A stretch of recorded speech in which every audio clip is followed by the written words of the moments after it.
Check.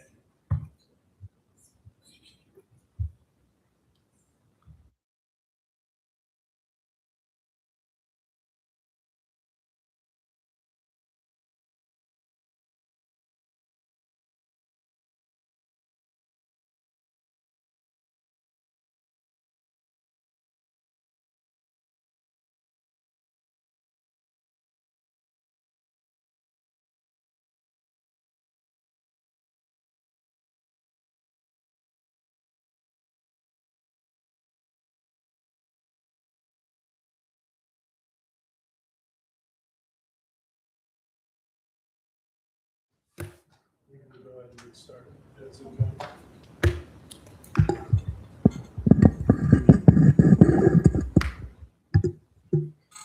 That's ready. All right, we have a few stragglers, it seems, on our board. They may be just coming in the door, but we're going to go ahead and get started for our meeting. But before we officially get started, I would just ask if everybody would please join me in a moment of silence to remember Miss Dolly Parton. She was an amazing pioneer, a singer-songwriter, entrepreneur, and she was integral for our wonderful area of the country and the things that she added to it over the years and the partnership with the Herschen family. If you could just join me real quick for a moment of silence.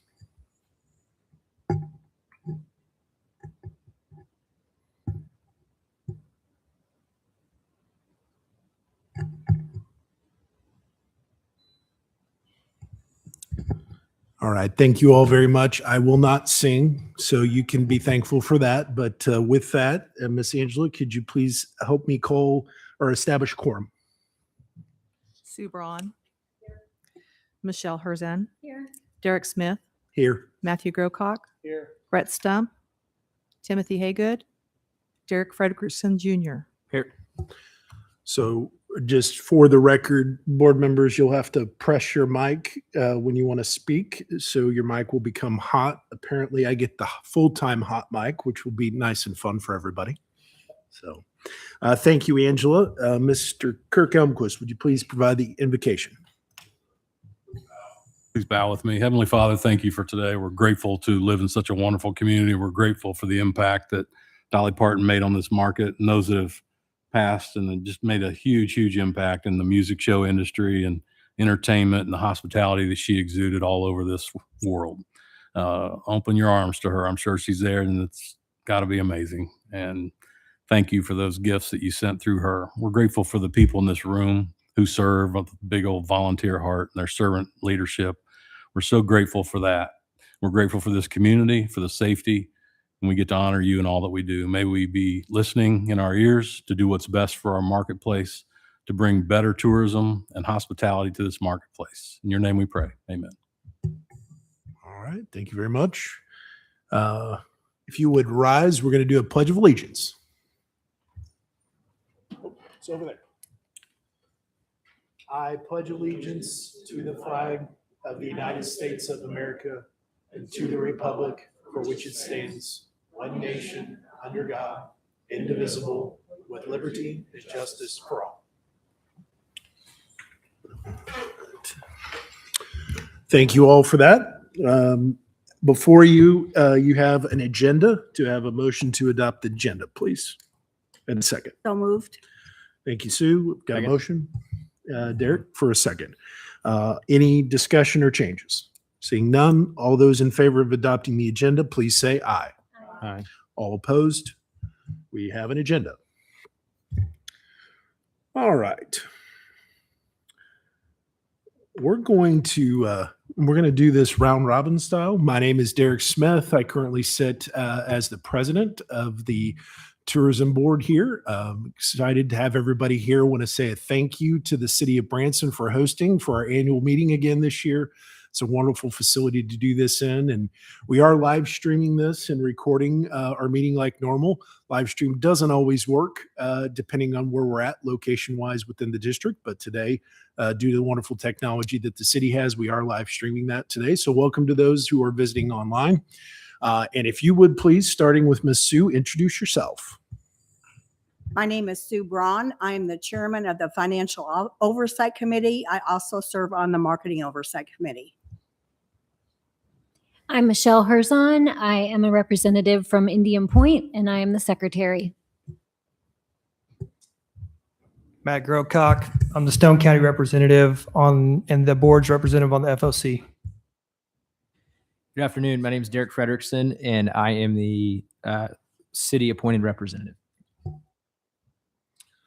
All right. Thank you very much. We'll continue on down the aisle with introductions. If you would please wave your hand. Angela Lease, she is our finance director.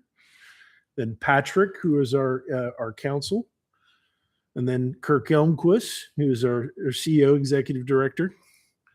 And then Mr. Timothy Haygood is not with us right at the moment. He is will be joining us hopefully soon. And Mr. Brett Stump is the other missing member. So thank you all very much. I would like to just add that we cannot do what we do here at the district without the volunteer leadership up here on this board and without our wonderful staff and Kirk and Angela and the help that Patrick and his firm provide.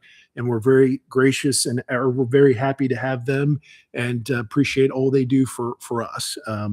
So thank you for that. Next up, we have an agenda to approve minutes of our 7/23/2026 meeting. You should have those and in the packets that were provided by Angela beforehand. Is there any questions or changes or modifications? Seeing none, do I have a motion to approve in a second? So moved. Okay, motion to approve. Second. Second. All right, got a motion and a second. All those in favor, please say aye. Aye. Any opposed? All right, we have approval of the meeting minutes. Next up, we're going to have our July financials, so July 2026 financials, and to present those, Miss Angela. Thank you. We have draft financial and tax history reports in your packet. I've had quite a bit of delay publishing reports this month, and they're presented today in draft form only as we continue discussions with the Missouri Department of Revenue on an anomaly in the July tax distribution. The report reflects the information we currently have and is subject to revision by the state once our discussions are finalized. Once the reports have been finalized, they'll be distributed to the board and committees and posted on our website as usual. On your balance sheet, there's a new account because in July, the transition to the ICS collateralization program was completed, providing full FDI insurance across all district funds. And I have to thank Branson Bank for their hard work in making this transition seamless. It's always a pleasure working with folks who do that work for me. The ICS account is now reflected on the balance sheet, and when the balance is added to the Branson Bank checking account just above it, it leaves an ending cash balance for July of $1,600,165.53. My cash flow analysis continues to show that it is unlikely we will use the line of credit in 2026. Income statement is next, and this is where the numbers are still in flux, but I believe we have a very good estimate on our sales tax revenue for July using the current information, and it is ahead of projections by 9.6%. So it is ahead of where my cash flow numbers were. Publication revenues look somewhat behind, but they're going to begin to ramp up in the next few weeks as vacation guide ad sales progress. Website revenue is ahead of monthly and year-to-date expectations. Explore Branson marketing expenses are on track, and the Table Rock Lake Chamber of Commerce contract is complete. The grant revenue from both contracts are expected to be received in October. Then the tax history report shows that we are flat for the month compared to last year, and overall for the year down 1%. Those numbers may change a little bit given what Department of Revenue comes up with for our final answers, but hopefully they only go up, would be my hope. City tourism tax was reported as down compared to last year, with year-to-date tax collections down 2.2%. By category, the campgrounds were down 36.5%, Restaurants and concessions down 13.8%, and the remaining categories were just slightly off. We are in the midst of our budget preparation. Marketing oversight and financial oversight committees have started their reviews of the 2027 draft marketing plan and budget. And as additional information is shared by the Explore Branson team, all groups will be kept informed. We will circulate the answers to the questions as well as the questions so that all of you can weigh in on how we're proceeding. And if you have questions, please submit them to Kirk, and then he will coordinate the responses from Explore Branson and make sure that we keep everybody looped in. And that's all I have today. All right. I would like to just compliment what Angela had thrown out there. And as always, she's on top of the financial situation and the flows of revenue. And Angela immediately recognized when she was going through the state deposits that came in early August for July, that there was a larger than normal deposit. So appropriately, Angela did some research, asked some questions of the state. I would say received some conflicting answers, and we put our heads together and thought long and hard, and it did not appear accurate. So, and to honor that this was going to take some time, we are giving that information for this meeting as preliminary, and we do fully expect that the additional deposit will be returned, well, taken back by the state's probably a more accurate word, sometime in the next couple of weeks. And so we wanted to just note that we had that extra deposit that was related to the sales tax, but we know it's not ours and it will be returned. Unfortunately, I wish it was. Everybody would be extremely happy if we got to keep that money. But that's why it's reflected on the balance sheet and income statement. Our lovely audit firm will be presenting here later, and they can correct us later on if we mess that up. But we had to do something with it to reflect that it was there. So, any questions from the board?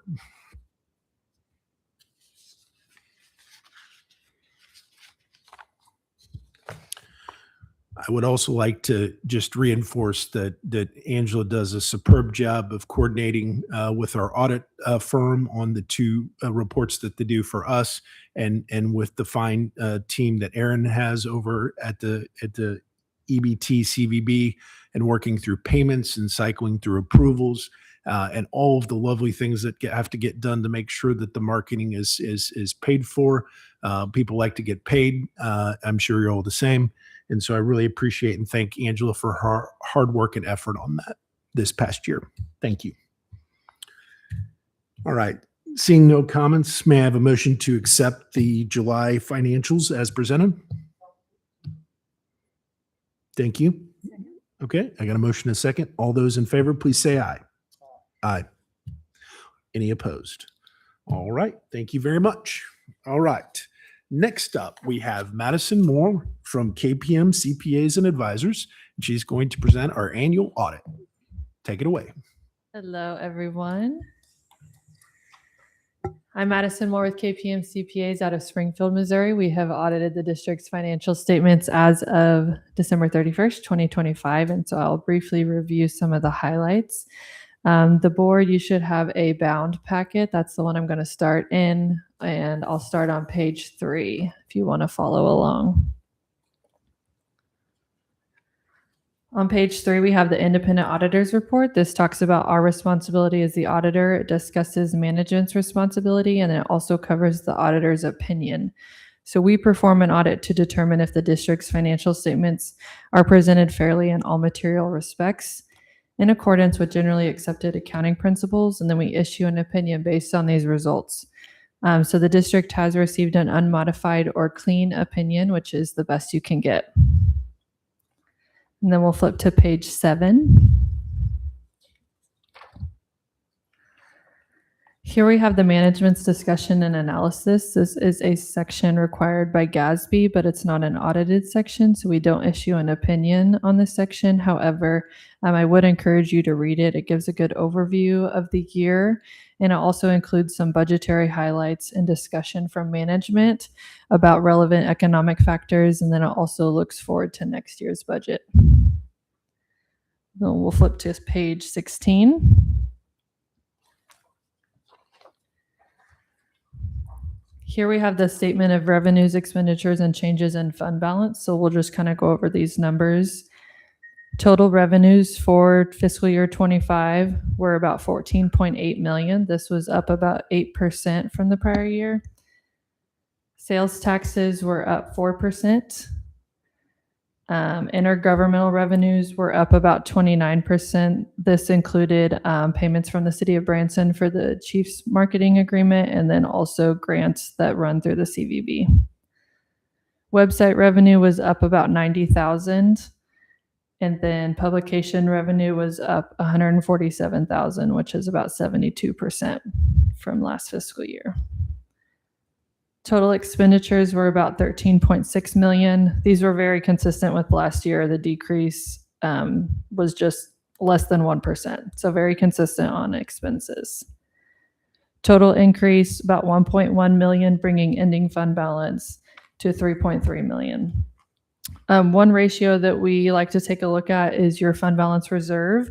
This is calculated by taking your unassigned fund balance divided by total expenditures for the year. And basically it tells us how long you could continue to pay your expenses without any additional funds coming in. So your reserve as of December 31st, 2025 was sitting at 25%, or about 3 months. And that's generally where we recommend our clients to be. Last year it was at 16%, so a good jump from last year. Flip one page to page 17. Here we have the notes to the financial statements. These are a required part of the financial statements, and it just gives some more detailed information on significant accounting policies, liabilities and those payments, and then other items that you might see on the face of the financial statements. So I would encourage you to read them in conjunction with the financial statements, but we won't go over those today. Then we'll go to page 27.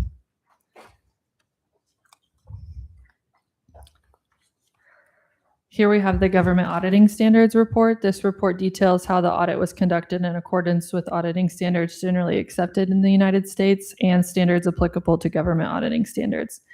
It also defines two types of deficiencies, a material weakness and significant deficiencies. So the district does have one material weakness, which if you flip to page 29, it will note that that is related to segregation of duties, which is a finding that you've had every single year, will continue to have. It's very common. Most of our clients have this. We're required to address it, but usually it's just not economically feasible to remedy this material weakness due to just lacking the number of personnel needed. And then lastly, we'll take a look at a couple management recommendations. So this will actually be in one of the stapled packets that you had. And it had a numbered list starting about halfway down. So these are just recommendations. It's not a material weakness or significant deficiency. These are purely just informational. The first one related to cybersecurity. We've just seen a lot of clients fall victim to paying fictitious vendors. So this is just a reminder and an encouragement to review your cybersecurity risk, review your coverages with your insurance, seek out training opportunities, review ACH processes and procedures. Again, just a reminder, informational. Anything you can do to mitigate your cyber risk is always beneficial. Then number 2 relates to some new GASB standards. So coming up is GASB 103, financial reporting model improvements. This is just going to change the presentation of the report a little bit, specifically the management's discussion and analysis and the budgetary comparison information, and it will be in effect for the current fiscal year that you're in, fiscal year 26. So next audit report will have these changes. It'll be quite extensive in the audit report, but we'll get that information from Angela and help out with that. So mainly just changes within the report though, like presentation wise. And then the other statement that's coming up is GASB 105 related to subsequent events. This will not be in effect until fiscal year 27. And really this is just, it just adds clarification on what should be included as a subsequent event. And it just goes in the notes to the financial statement. So not a big deal, just some more information that would be provided in the audit report. Any questions? Anybody have any questions for Madison? Thank you so much for having me. Kirk and Angela are really great to work with. They get us everything we need when we ask for it, and we really appreciate them. And Angela has my contact information. If you guys ever do have any questions, you can reach out. All right. Thank Thank you. you very much for coming down. We appreciate it. Appreciate the presentation. Madison, I would like to address one item. It's the deficiency that you said we've had for years, and that many other organizations like ours have that. Yes. I think annually our board analyzes this deficiency to determine if there's a cost benefit to correcting that. And it is extremely expensive to have additional staff just to fix this. What we have is mitigating controls. They're just for the group's benefit. 2 people review each invoice and each check before it goes out, and 2 people sign. We have a financial oversight committee that meets and regularly reviews the budget, reviews the financial statements, and looks at large differences between periods. And then we have the annual audit, and we have the annual contract audit. So the board believes that the mitigating controls help to offset the finding that's annually in the audit. So For sure. thank you very much Yep. for that. You're welcome. Appreciate it. That's a good reminder. If I could, anybody here who is on the Finance Oversight Committee, raise your hand. Hey, we got one. Thanks, Greg. We appreciate everybody on that committee. Did we have a list of them up there before? Well, I missed pointing them out. So Angela has their lovely pictures. This is our Finance Oversight Committee. We appreciate all their hard work and effort. They meet periodically during the year to review, like we mentioned. So we appreciate everything that they do. I assume you've got the MOC up there too. Can we go to them next? There they are. Look at that. A photogenic group. And they meet on a monthly basis to review the marketing strategy and plan and outcomes and all the things that the team does for us on the EBT side, which you're going to hear about here just shortly. But we thank them for their service and all that they bring to the table to help us do an effective job of spending the money. And then the last thing I'll mention is that $3 million is gone. So we've spent most of it, and then we've added to the budget for this year to spend to get that money out there from a marketing standpoint. So we're not sitting on $3 million, just to be clear. So thank you for that. All right, next up we have our marketing presentation, and first up, the Chief Executive Officer, Pam Yancey. Thank you. Welcome. Good afternoon, and I want to say thank you to Derek, Angela, and Kirk for the invitation to speak today during the TCED Board of Directors annual meeting. It's a pleasure to be here and to have the opportunity to share some of the exciting work that's happening at your Branson Lakes Area Chamber of Commerce, CDB, and Taney County Partnership. Derek specifically asked me if I might bring what we learned on our community leadership visit and bring this to you all just so you can hear some of the exciting things that we learned and that we're working very hard to incorporate. In 2025, the leadership of our organization came together to answer an important question. What do we need to do today to ensure that Branson and the surrounding area continue to grow and thrive tomorrow? That process resulted in a 3-year strategic plan approved by the Board of Directors in early 2026 with 3 top priorities.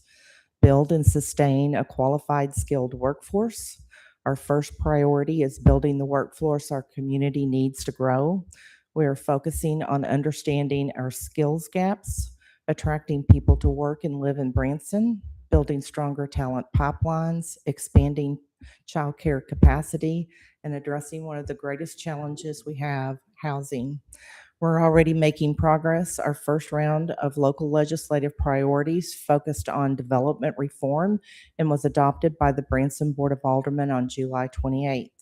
This matters because workforce and housing are directly connected to the future of our economy.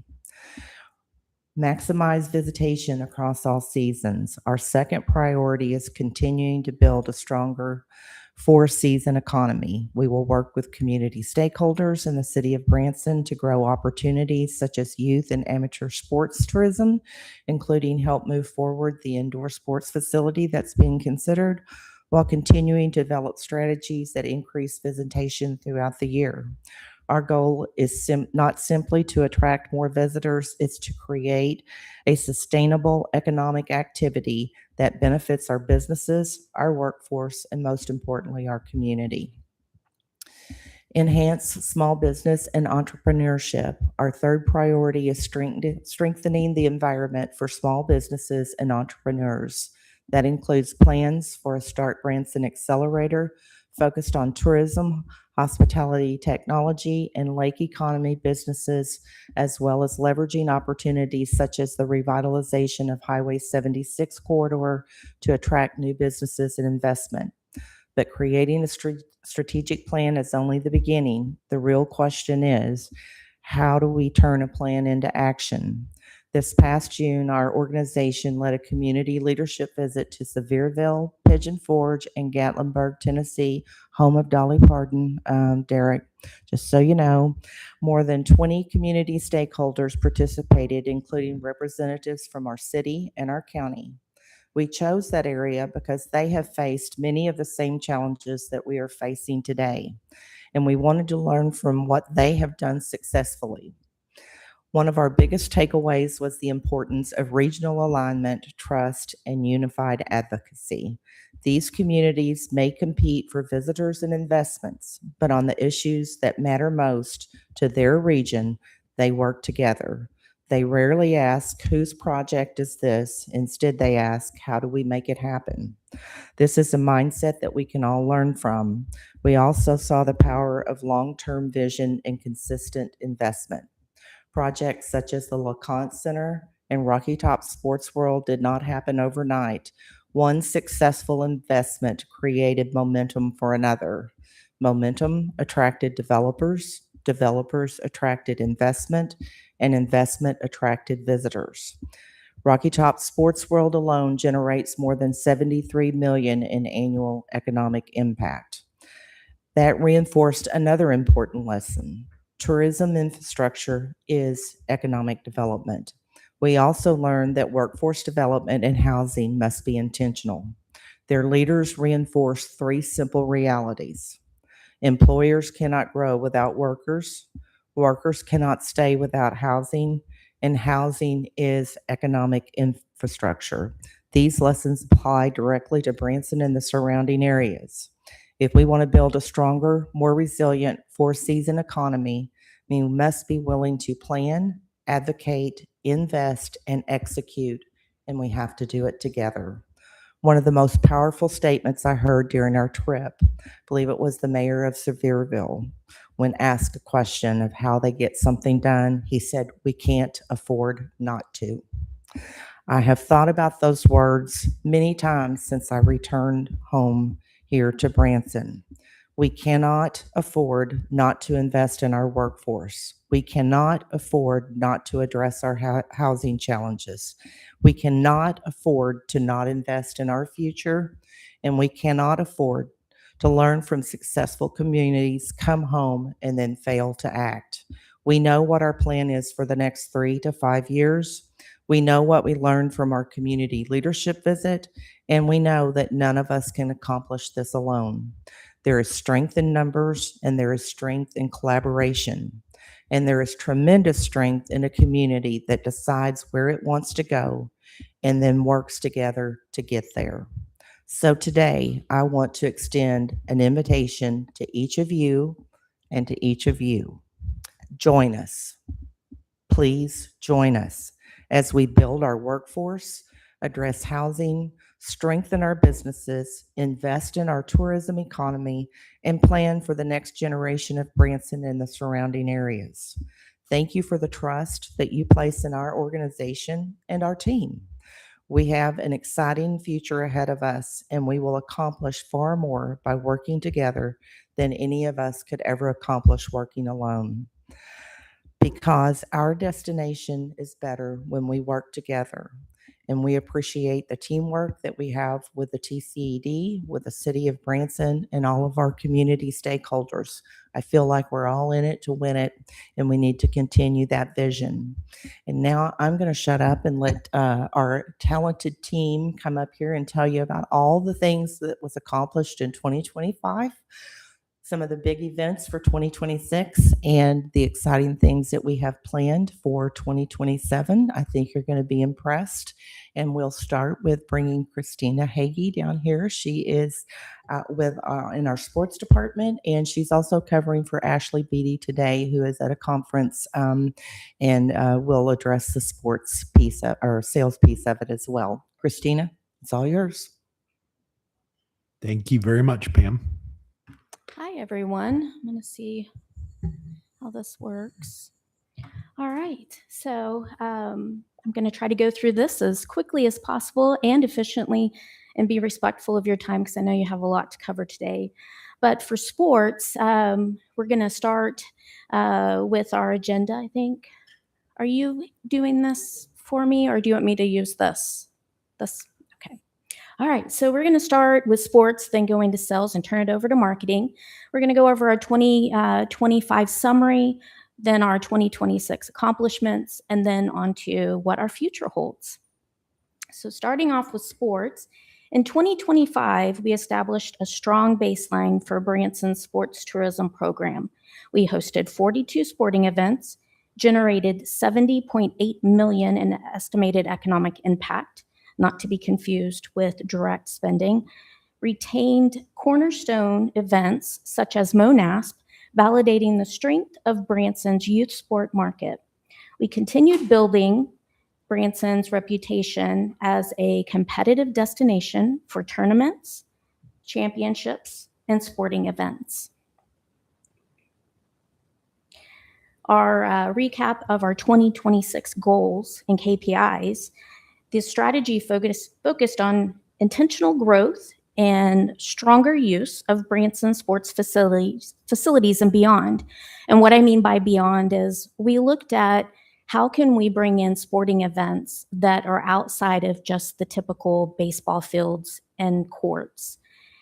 And with that, our goal was to increase our sporting events from 42 to 55 plus events for the year, to recruit 2 to 4 new event planners, secure at least 1 new off-peak event, increase average event size by 5%, and exceed our 2025 estimated economic impact, secure opportunities for multiple year event partnerships.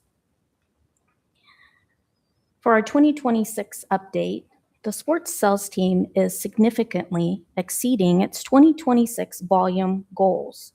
Year-end forecast for this year, we are sitting at 61 sporting events, 11 above our original goal of 50.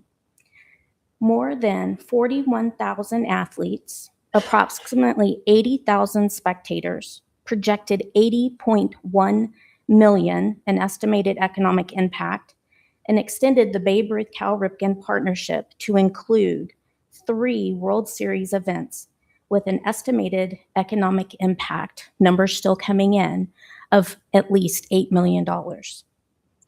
Added 2 new AKC events, which goes back to where I was saying that we're going beyond our normal facilities, and we're looking at outdoor venues that can accommodate some of these sporting events like K9 agility events. So we brought 2 of those in that have never been in this area before.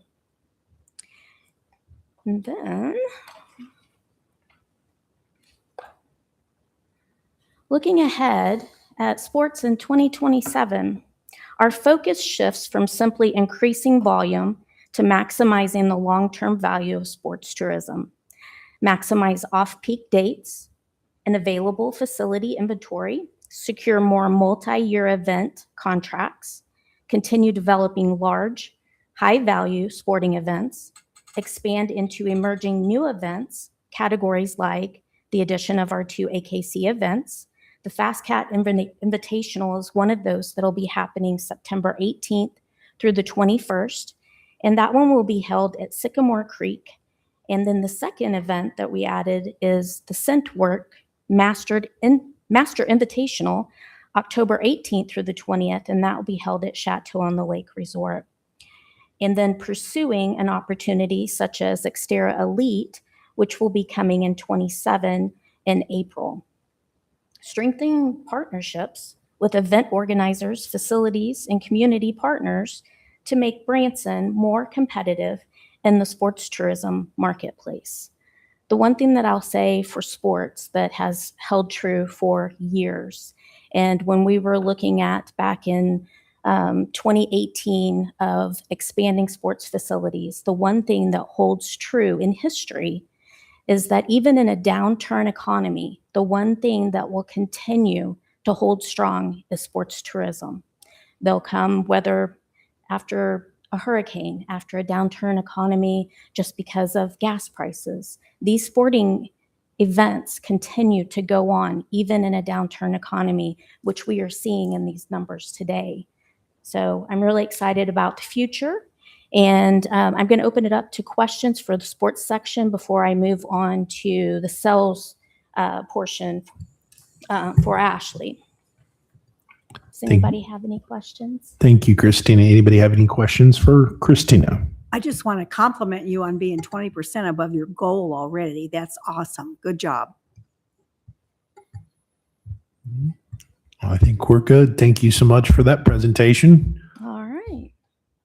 So moving on to Ashley's portion, her 2025 recap, some of the exciting first in Branson in the sales department. Their Rally Point Branson event welcomed young veterans and their families to Branson for a weekend celebration of service.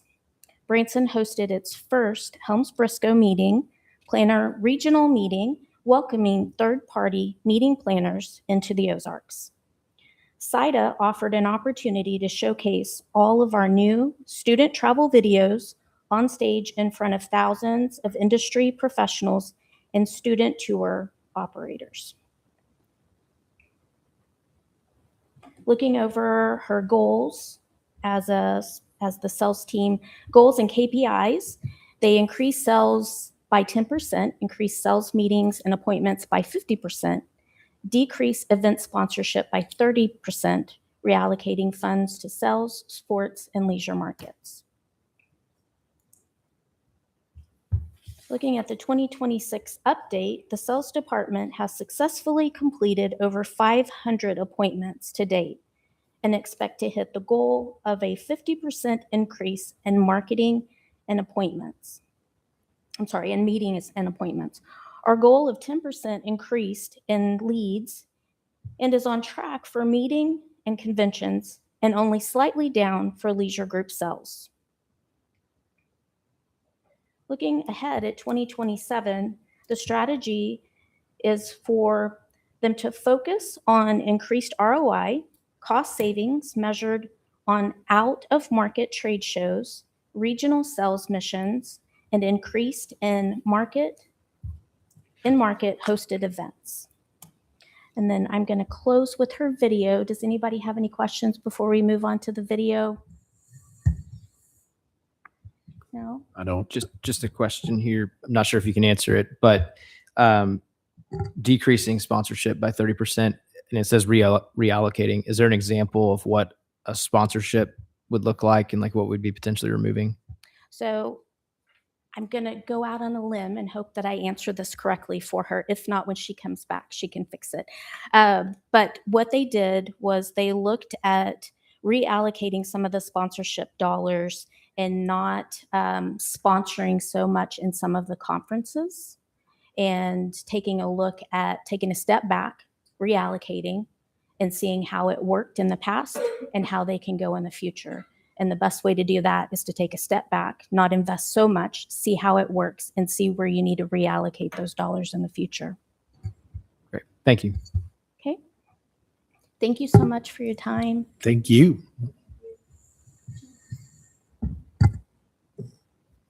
Do I hit it twice for it to play? Maybe?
All right, Heather.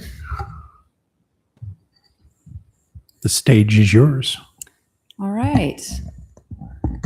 Before we get started, I wanted to just introduce you all to some team members that help make all of this happen. And you'll see them seated there. There's Abby, if you'll wave. She handles all of our website sales, and she's helping us meet and beat goals. Olivia works in the PR department, pitching media. Not pictured is Riley. She's currently traveling with the sales team, helping them out in Tampa. Next is Shelby. She's our newest team member in graphic design. Then we have Alora, who has been diligently working on the website and all of the changes that have been happening with Granicus. Then we have Jordan, who handles video and content creation for us as well. Dwayne, I think you know, he's a familiar face in graphic design. And then we have Lauren, our director of marketing. And all of that happened. I introduced them because I'm not a team of one. We're a team of many, and they have very important jobs and have taken time out of their schedules to join us today. And I thank them for that. We're going to give a little recap of 2025 and what we did. You'll remember it feels like so long ago, but not really. We had Cultivator have that bid process, and we worked with them to get all of the new creative for the new campaign. And we did the full launch of Where My Heart Sings at the start of Christmas last year. We delivered a detailed and on-time marketing plan and budget last year, August 1st. And I think it was stated at the meeting last year that it was the first time in a very, very long time that our organization had met that goal. So we were very proud of that. But we also stayed on budget, and we had a year where we turned in our invoices on time, and we worked very hard to make sure that we had a balance of direct TV and traditional TV. You heard earlier in the report from Angela that we were ahead of our goals with website sales as well as vacation guide sales. And we took it upon ourselves to take those vacation guide sales internally and do it ourselves. And I think we've proven the model that that's the way that it should be done from here on out. We don't need to trust an outside agency to sell our ads to our partners for the vacation guide. And we're hard at work on that right now. The team is already laying out the vacation guide for 2027, and Lauren's already started with the vacation guide sales. You'll remember seems like long ago, but we had the Today Show and Fox and Friends here in December of last year. Don't ask for a repeat. Doesn't happen year after year. It's going to cost us if we want to do a repeat, and we got it for free last year. And we also did our first full year with Explore Branson on the Place. And I'm happy to announce that it was so successful that they have asked for an hour-long segment on the Place every week. No additional cost to us. It just means that Olivia has more work to do with getting more partners to participate and be on camera. We stuck to a schedule with that vacation guide, and I think that it was met with a little bit of frustration, but I think you will get your biggest fan in the audience is Dwayne. He now lives and breathes by that schedule, and I think it's made his life easier, but it's helped us deliver on the product and the advertising sales. It helps everyone when they're on a schedule and when they know when hard and fast deadlines are. And we're pleased to say that this year we're probably going to run out of vacation guides, and it's been a popular one. And we, of course, embraced Where My Heart Sings fully, completely, and it's been an exciting journey to watch it. And I think that it's going to be even more effective as we move forward. We have just a little recap video that we put together, Jordan put together, that we wanted to show you.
Did somebody really get a tattoo? Yes, let's talk about that. So 2026, what have we accomplished this year? You all know Ozark Mountain Christmas was filmed January into a little bit of February. A lot of it out at Silver Dollar City, but it also featured downtown Branson very front and center. And we are proud to say that we're debuting that here in Branson on November 6th. That's going to be a very big holiday weekend. I can tell you right now, you're going to want to mark your calendars because that Friday morning, I have been given permission to also announce that the aquarium will be setting a world record that morning at 10 a.m. And it will be for the largest Santa hat. Guess where it's going to go? On top of the octopus. So we will be helping them celebrate that event on Friday morning and then having the movie premiere at that evening on the 6th. And then the next day is the brand new parade at Silver Dollar City. So we're working with the Great American Media team to have the talent, the team here, and make it a full social influencer media weekend, kicking off Ozark Mountain Christmas in true celebratory fashion. So mark your calendars. A Country Kind of Christmas, filmed in May during the nice warm weather and fake snow in the month of May. And their producer emailed me today. They think they're about ready to show us a summary of that movie before they begin, pitching it for sale to multiple competing locations, including Netflix and Amazon. Are we there yet? You may remember we hosted them here, and they had a red, white, and blue RV that came through Branson, and they did all the things. They went to the Ferris wheel, they did downtown, they did barbecue, they did everything. And it was so popular for the Discovery Channel that they did a second segment and ran it just last weekend. We're working on a unique partnership with Great American Media and our world record, of course, you saw. We still have some of those flags for sale if anyone's interested, and those proceeds are benefiting the Veterans Memorial Garden. We held the first ever annual Flag Day parade on Flag Day, and we had no idea what to expect. And it was really successful, and I think that the city is possibly going to want that to happen again. And we marketed Branson as the most patriotic destination in the country, and it was easy to do this year with the 250th and turning everything red, white, and blue. We launched the Trove Visitor and Sentiment Study, and you probably saw some of that research and that data. It's lengthy, it's hundreds of pages long, but we've dug into it and we've found pieces that we will be using. We've incorporated those into the marketing plan for next year and how we can take actionable steps, much like Pam addressed with the trip to Tennessee.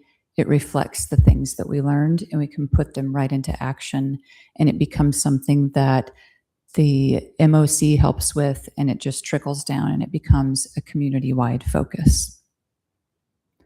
We're really looking at what we're going to be doing for family travel and shoulder season moving forward.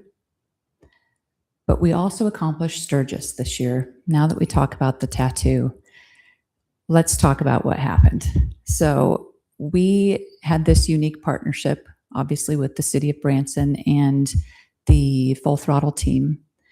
And they wanted to bring the Hog Rally here, the Harley Owners Group. And this has been more than a year's worth of work to bring them.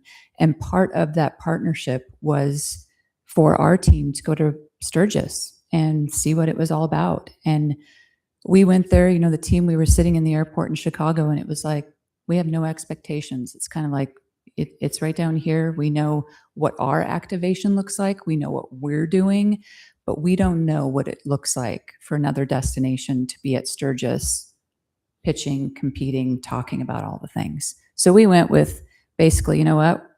We have an ice cream truck. We have a photo bus. We have a beautiful backdrop, but we brought the fun. We brought the sunshine and the color. Because if you've ever been to Sturgis, the colors are mostly black and metal and orange. So we came with our bright t-shirts in Branson, and we set up we partnered with a local vendor that had an ice cream truck there. We got massive balloons that are all decorated and fun and colorful. And then we have a 20-foot wide display that is like a giant wave, and it's a water skier on Table Rock Lake, and Where My Heart Sings in the website. And then we have a 70s vintage VW bus that we used to use for Chiefs games at the rallies. And we have that there, and it's converted to a photo booth so people can climb inside and take their commemorative photo. But then we also have a portable photo booth that is usually downstairs in our visitor center. We took that with us too. So that went inside of the massive campground check-in area. So as people came in, immediately they saw Branson and they could go in and take their photo strip, get their free pictures done, and that becomes a souvenir. We had picnic tables, we had artificial turf, we had umbrellas, and we were there giving away t-shirts, microfiber cloths, things that they wanted, and just answering questions and talking about Branson, but then also promoting the rally. And the Full Throttle team took it upon themselves to put up billboards all throughout Rapid City on the drive to Sturgis. So all of those motorcycles, nearly 500,000 motorcycles that traveled through that 11-day period, saw all of our billboards and the reminder of Branson for this rally coming up in September. But as we sat in the airport, I said, wouldn't it be funny if we found someone to get a tattoo of the Branson logo? And we were formulating a plan that we would jokingly, if we couldn't find anyone, we would pretend that I got it, and like have it drawn out, catch it on camera, but I wasn't going to commit to that. So at the booth on Sunday, after I went to church service at the Full Throttle Saloon, that's right, I sat with Michael Ballard and his family. We went to a church service, and then I was walking back to the bus, and this guy comes up to me, and he's got his driver's license out, and he says, I'm here. I want my t-shirt. And I said, we're not carding for t-shirts or ice cream. You can have it. And he goes, no, look at my name. His name is Tim Branson. Yes, Branson. And he thinks his family has a tie to Branson. And I said, hear me out. What would you think about getting a tattoo of the Branson bee with the star? And he said, I don't have any tattoos. And I said, well, could we be the first? And he said, if you can get me the official tattoo artist in the Harley shop over there, we'll do it. So I immediately texted Jesse James Dupree and said, you got to hook me up with that guy. So we did. I went over there, told him the whole story, and he said, absolutely, I want to be a part of this story.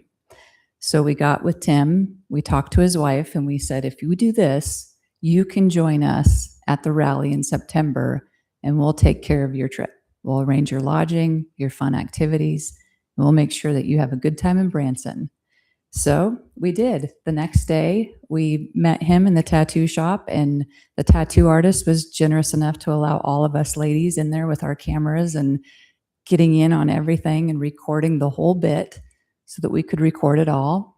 And right after he finished that, he rolled up his other sleeve and told the tattoo artist to go ahead and put the Harley logo on his other arm. So now he's addicted. And I did ask if next year we could do a QR code to the website. And the tattoo artist told me they don't age well. So we'll think of something else.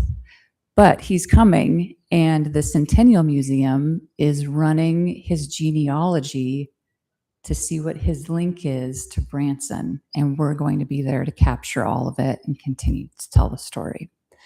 But it wasn't just that.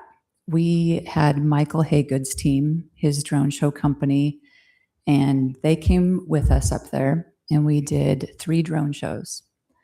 We added a third one because we found out that the CEO of Harley-Davidson and all of the executives were going to be there. So we added a third one, and Michael Haygood is such an attention to detail guy. This was a nearly 15-minute drone show each evening.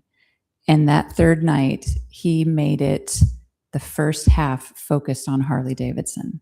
Put all of their logos throughout time and history, and then incorporated the Hog Rally logo, then the Full Throttle logo, and then it blended into Branson.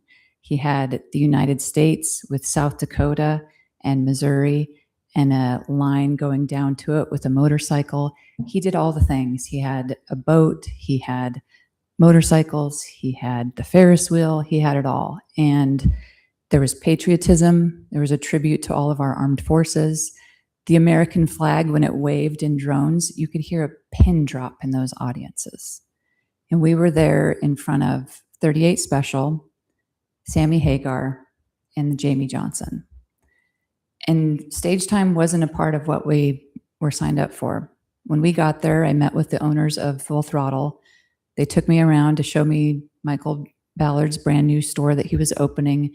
They were waiting for the permitting process to be done and for the county to open the doors.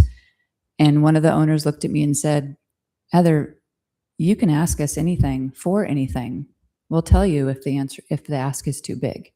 So I said, we want to be on stage before all of your acts, Friday, Saturday, Saturday, Sunday, and Monday.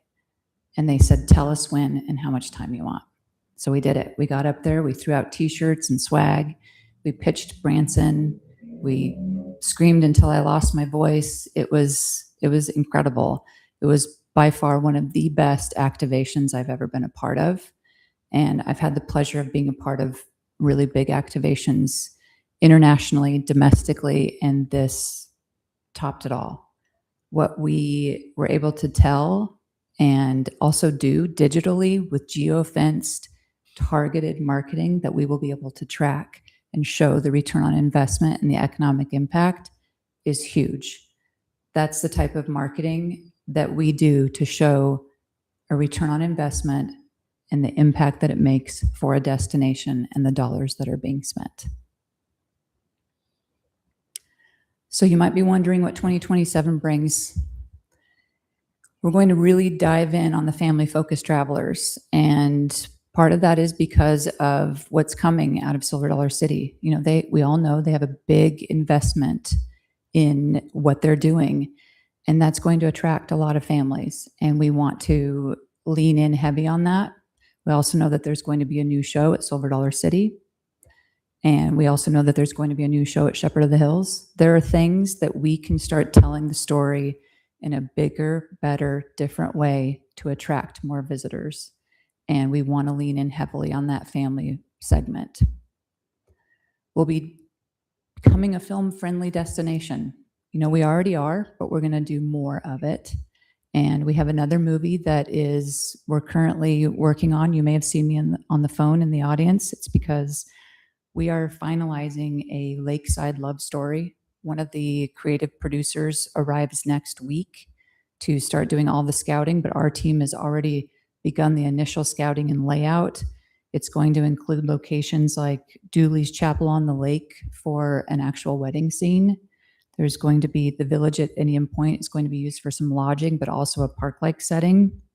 The German chocolate cake at Floating Cafe is going to get its debut in the movie with a secret recipe and actually talking about it. The Floating Cafe will be featured heavily in that movie. The marina itself, and it will be a story about a marina owner, and the last name of the owner happens to be Stump. They want to add a boat parade with locals where we actually ask Indian Point, Denise, to have the locals come out with their boats in the evening with lights all over them, and it will be an actual scene that is shot for the movie. Our hope would be that the boat parade becomes such a big deal that this becomes the first year of it, and then Indian Point decides to make this an annual event that we can then promote and tell the world about. So that's just one of them. We also have another movie project where we've got some of the stars coming. One of them used to be on a show called Modern Family on NBC, and she's going to be in market the first week of October to talk about the movie that she's bringing next year to Branson, and it will actually be about bird calling in nature, and it's exciting. It's an exciting opportunity. We're also going to be focusing on creative storytelling and owning more of that story ourselves and not just piecing it out to any journalist, any influencer who comes along, but really being specific. The team members have already started that. Olivia and Riley work really hard with picking the right ones, making sure that they're the right fit, but we're going to lean in even heavier on that to make sure that for the Christmas season, we're really going after Christmas-focused publications, story opportunities, social influencers that have big audiences, but then also looking at partnerships. How can we extend our messaging? And one example that I shared at MOC is something that we're going to lean in heavier with for next year. Part of what we did in Sturgis was we partnered with Kelloland. It's KELO, which is basically the TV media service for the state of South Dakota. We said we want to do something different. We want to know that there's a direct impact on all the traditional TV that we're showing up there promoting the rally. And they said, why don't we actually sell a trip on the show through a receptive operator with a bus tour company, get lodging in Branson, and make it a trip that people come and they buy from South Dakota and they sign up and they take a bus trip to Branson during that November 9th to 13th window. And then we can show this is how many people signed up, this is how many people bought it. And if it's super effective, they can add another bus to it. So those kind of creative, different thinking so that we can show even more tangible results for how is the money spent and what did that mean versus throwing a spot out there. And if it's not connected TV, traditional, wondering what if. So we want to get even more intentional and make sure that we can track the results. And that's all I have for you. Awesome. That's cool on all fronts. Anybody have any questions for Heather and her team? And thank you for the team for being here. Thank you. welcome. Feel free to come to all meetings forever if you want. I think they've got other things. Yeah. Only when they Gotta want listen to the boss. I get it. Yeah. Anybody have any questions for Heather? Does the anonymous marina owner fall in love? Yes. Yes. Yeah. Yeah.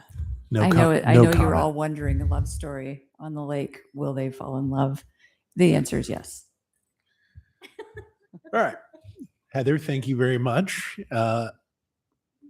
And Pam and team, thank you as always for all the hard work and everything that you guys do for us. We do have one of our board members who's switched to joining online. So you did miss him. He was here. Now he's not. So he's online. All right. With that, next up, we have Executive Director's Report. Mr. Kirk Elmquist. Thank you, Derek. Welcome our friends from Stone and Taney County and our cities and our villages. We're grateful to have you all here. Thanks for making time for us. Thanks for accepting our invitation to be here. We're grateful for the people in this Lakes area and the cities that really make this happen. Our appointments for our board of directors come from Stone County, Taney County, the village at Indian Point, and certainly the Branson city. So that's what makes up this team. So we've got a great cross section over 20 years. And one of the founders and writers of this is in the crowd, Gary Groman. Thank you for writing the TCED deal a long time ago. It's the only one in the state of Missouri. It's a grateful opportunity for us today. The EBT team, we love you. Keep it up. I don't think we could hire anybody better to do it. That just happened. So appreciate you all very much, and keep doing the things. May you get more money in the future for your own paychecks. That's the way I look at it for you all as friends. The TCED committee members that were featured on here and those that are in the audience, thanks for coming. And the families that invest in this community, the big pillared ones, but the new ones and the big, heavy, loyal families that have been here for 50 and 100 years. We're grateful for that. That Branson connection, the original postmaster's last name was Branson. That's how we got that name. I'm enthralled to hear about that. I think that's going to be a lot of fun as we learn more about Mr. Tattoo as he gets in our way. My report is legal, statutes and finance and marketing that Heather and I work on. And then, of course, with Angela, almost on certainly a daily basis, sometimes multiple days, focusing on hospitality and leadership in my role, support, serve, and communicate with the team over there as they need me, whether it be a sales call, a Rolodex lead, or whatever we need to do. But the historic factors that you just saw that are coming our way, the Thunderbirds are going to be back here, this hog rally, all these great things that are happening. It's a historic time. And to be 9.6% ahead of projection is just remarkable. And then I'm a big salesperson. I think the more volume revenue creates can take care of a lot of challenges. And the web ads and the sales from last year going into this year, that it moves the revenue needle, and that's critical. So thank you all for your efforts in that, and just busy as we can be working on next year and then what's coming down the pipe for the next 5 years in our community. So we are busy, Derek, and I think you know that because you're a part of a lot of these meetings that I can't discuss publicly, but it's very exciting what's going on. That is my report, sir. Thank you very much, Kirk. And again, thank you for all your hard work on behalf of the district and the community. We definitely appreciate that. Real quick, I'll keep my message short and sweet. I'm sure everybody's happy to hear that. Once again, just want to thank everybody that makes up our district, the city of Branson. Thank you again for hosting today. Village of Indian Point, Stone County, Taney County, all of the partners we have, all the businesses, all the community members that support this tax and passed it and renewed it. Thank you to the founders, folks like Mr. Gary Groman who put this together and thought of it, and appreciate everybody on this board and the hard work and effort that they put in on behalf of this district. We do it because we love this area. We love for people to come and experience what we have to offer. I would share that my family grew up vacationing in this area. We loved it so much that I came to live here on a permanent basis, north of here, I guess.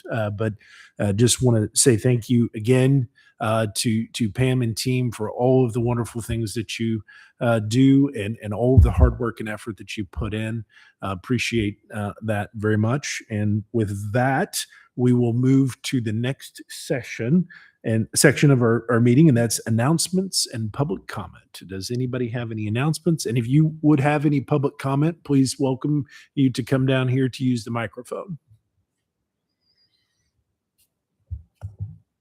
Not everyone at once. Don't run, please. We don't want anybody to trip and fall. We have a taker. Please tell us who you are. Though we Denise do. Peterson. I'm a trustee for the Village of Indian Point, and we are super excited. And I've been working with Heather on the very beginning of this movie coming out, To the Point. And again, we're just grateful for all of her work and can't wait to get started. So thank you. Awesome. Derek, if I may, Denise, if you wouldn't mind, pop back over there. Did I see an announcement yesterday of an interim city manager? Yes, yes. Shannon McQuality, who was is our financial administrator, is stepping in and taking, doing a little work for us and taking an interim position. Matthew, who was our village manager, took a position up at Willard. So Shannon's filling in for us. Thank you. Anybody else?